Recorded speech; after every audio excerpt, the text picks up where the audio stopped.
when you make, thanks, James.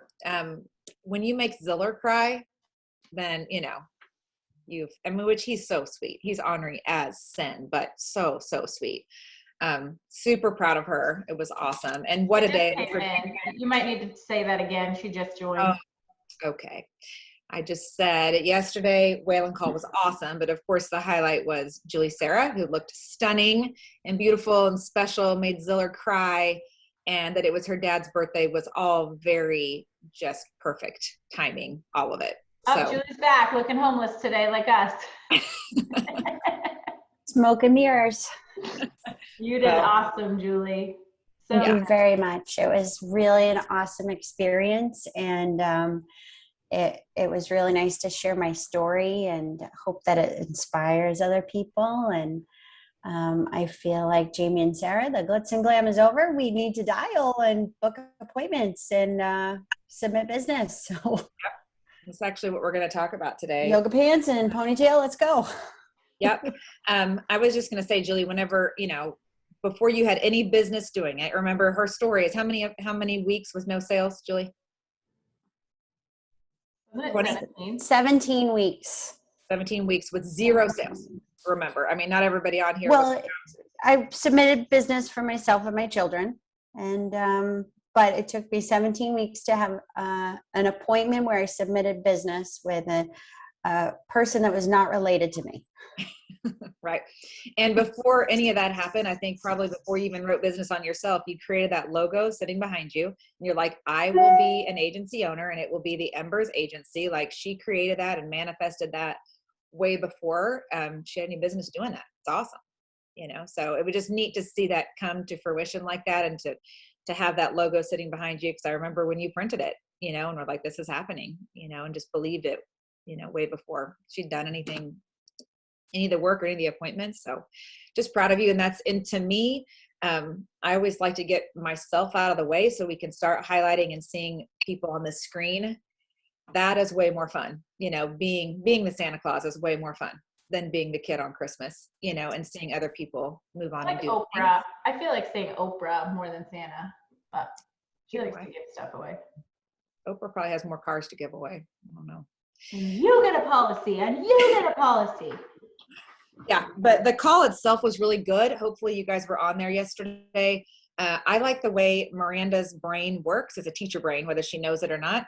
And she can break things down into digestible bites and strategy for the owners packs. And I hope you guys saw like the math. It's only 5,000 seats in Denver. And there's no doubt it will sell out. I mean, there were 1,500 just for Marshalls, and they sold 3,000 tickets. Marshall's group did. And because of COVID, a lot of people backed out last minute, way more than normal.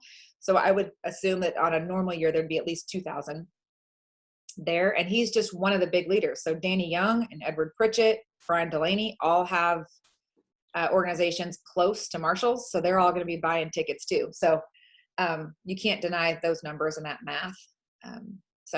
But we have a lot of owners packs. My gosh, I think maybe at least 10 yesterday people were posting about.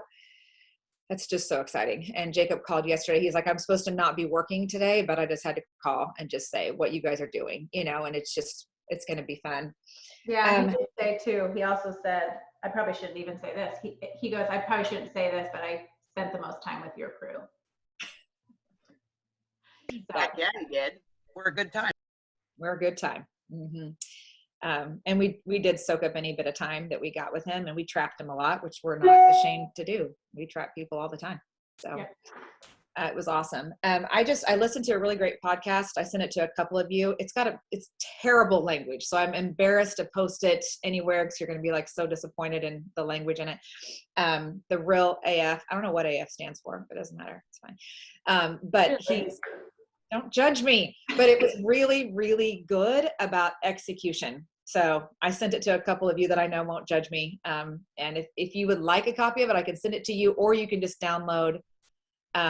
Leslie, I just outed you. So I sent it, we talked about it with you. So it was really, really good. and I thought it was perfect timing about execution. And the title of that podcast was Execute, Execute, Execute. And he's got a military guy in there talking about that experience and how that, as a Navy SEAL, how they did all the planning and strategizing and building the bombs and all the things they had to do. And then at some point they had to execute, right? They had to go execute. So the whole podcast is about that. There was a ton of nuggets. I'm like 20 minutes out of being done with it. I'm going to listen to it again. So it just made me think about yesterday. I mean, first we came from Magic Land of like, Disneyland, everybody on stage and fancy and fun and hotel bars and karaoke bars and all the things.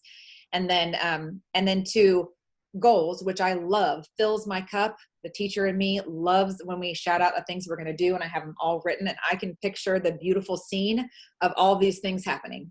So hopefully you guys did too, of what it would look like, feel like to be agency owner at this time or next summer or whatever it is that you want to do. And by the way, those of you that do work this part-time, no shame. We want everyone to know, like, everybody's welcome here. So, if your goal is $2,000 a month, then shout out that goal. There's no shame in that game. Like, you do what you want to do.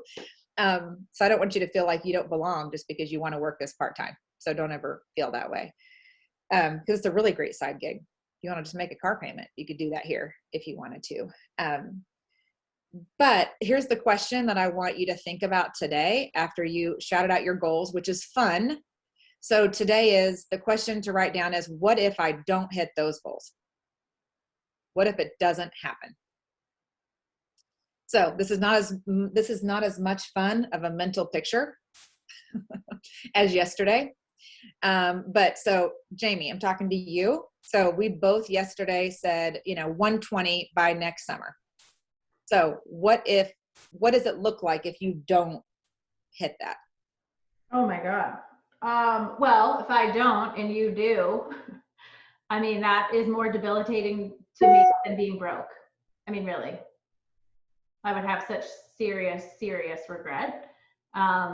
If you're in the green room backstage and I'm not, it would just, I think from that layer, I mean, just starting there, like peeling back the layers, it's more of like my self-confidence, my income, what I've, set my sights for to be making monthly.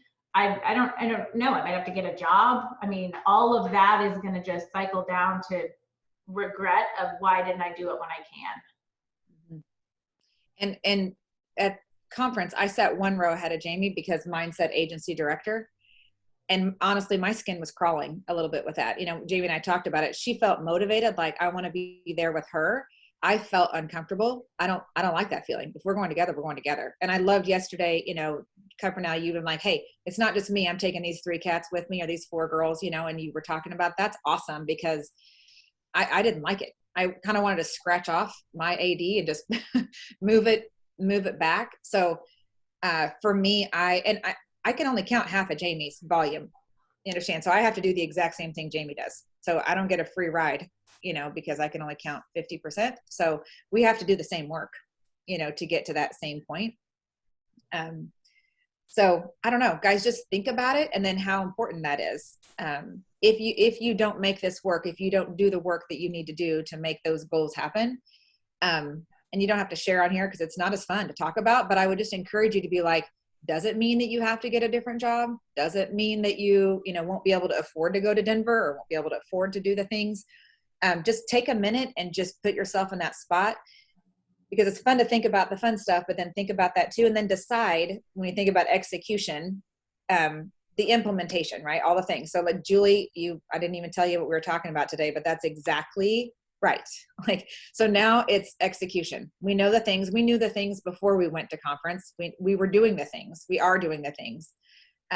So in my coaching call I had right before this, what we coached all the time is like, it's good to say I'm going to have, 5 new recruits and, 10,000 in APV. But if that's your goal, what are your strategies today? Your checkoff list today. Right? And then what am I going to do every day? What am I going to do today before my head hits the pillow? Because in order for Jamie nor I to have those regret feelings in next August, we have to do the things today, and that's slide edge, right? So it's a whole lot of small decisions not some crazy big decisions, a whole lot of small decisions. So we've talked about ears, we talked about conference, we talked about next year. Slingshot, we talked about Slingshot. And looking at the calendar, we're a week in. Tomorrow, we're a week in to September in the symmetry world, even though it's the 1st. So right now we have 3 weeks left. And if you're running for Slingshot, you have to submit business 3 out of the 4 weeks. And it's a short month. The 24th is the last day. So mark that on your calendar. We're losing a month. October will be fun, but September is going to be fast to get that stuff in. So this is now go time. We've talked, we've planned, we've goaled ourselves to death. We've written them down. We've said them out loud. We've found accountability partners. But now's the time to execute. So on your calendars, you shouldn't just have work. It should be today I'm going to do 1, 2, 3, 4, very specific in your time blocks.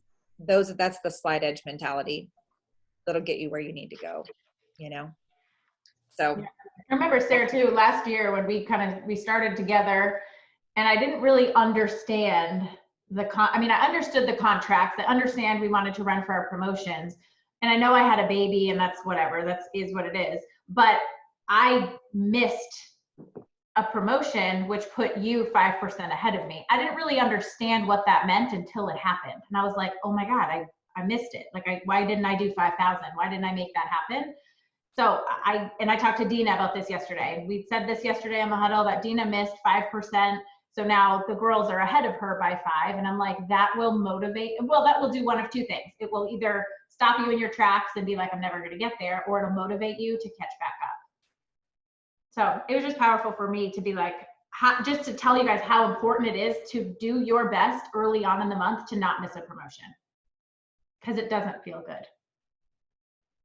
And really you committed September and you committed to January. And to me, that is helpful. Do one commitment at a time. I don't know who it was yesterday that said, I can't talk about a year from now. It was Melanie, maybe. I was like, I can respect it. Like, get through the next thing, and just do one at a time. Yeah. Dina, I loved your anger yesterday. It was a whole different side of Dina. She was like, oh no, I missed it. And we've all been there. I mean, whenever I missed the promotion this summer, and Danny's like, good, I'm a fan of struggle. That's what he said. I didn't like that. I did not like that. Yeah, I was like, Danny, are you still going to coach us? Like, we missed a promotion. And he's like, good. Like, I'm not coaching you to hit your promotion. I'm coaching you to get better. Okay. But I still want to hit my promotion. Yeah. So find your person that you're not, no man left behind. And the reason people say, how did you know you and Jamie were compatible? Because we didn't know each other in our first business at all. It's so weird. But in our coaching business, we had to read, 15 books? That's really where we fell in love with personal development, because we were forced to do it. We had to read like 15 books to get through that program. And we also had to, it was hard, a lot of the things we had to do, but to get through that programming, we would say, hey, we're going to work on ABC from 1 to 4 tomorrow. And we're going to read 3 chapters of Road Less Stupid. And Jamie and I figured out really quickly, if we said that to each other, we meant it. And neither one of us, we both did it every time. So that's one reason why we stuck together, because we could count on each other to hold us accountable. And if not, then we were not happy with each other, right? So find your person. If you're looking for a person, put out in the chat, say, hey, I want someone to work with, and this is where I'm at. It helps a ton to have that. Yeah. Dina, did you want to say something? I saw you unmuted and then muted. Did you have anything to say before?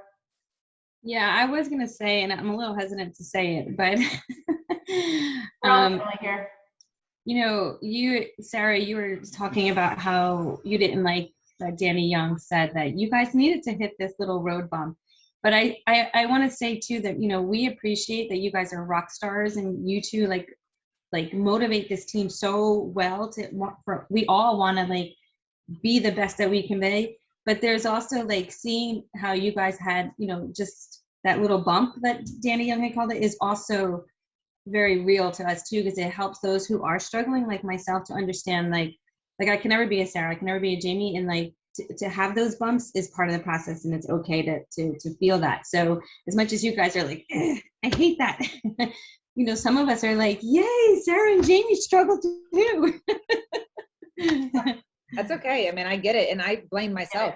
I said, I committed to 15,000 issued on my own pen, and I issued like 4 or 5. I was like, if I truly would have done what I said I was going to do, then it wouldn't have been an issue. Mhm. You know what I mean? So that was on me.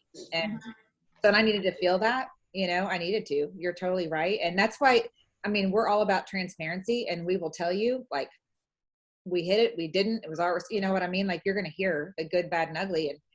And speaking of that, Jamie and I were talking about, we came home. This is like being a hairdresser, not cutting hair for 2 weeks. Like, we have to work. We're not at a place that the consequence of building fast is that we're not out of the field. Our goal was to be out of the field, by next summer, but we can't now because we have young agencies. We have new writers, it's a baby. It's big, it's growing fast, but it's still a baby, so we still have to protect our own dial time and our own production time to pay our bills, just where we're at, so we'll be transparent about that. If you don't hear back from us immediately, it's probably because we blocked off time to produce. We still just have to do that. So we don't want you to feel like, oh man, they've got it made. They can just sit back. Like, I can't live off of a, override from, Katie or Cassandra. Like, that's not where we're at. 39. I got it. What was my deposit today? Like $46 from America or something. I got 64 from John Hancock. It was over. I know. I'll buy coffee for three of you. But still, like, that's so cool to wake up to $64 that I didn't produce on my own pen. I'm getting paid for coaching and training and mentoring new writers. That's the cool thing about this. It's amazing. And a year from now, when we say a year from now, like, what does Hemi get dropped daily? What did he tell us? Oh, a lot. Oh, I mean, he's making over 40,000 of passive income. Yeah, so on bad summer 4 digits plus a month.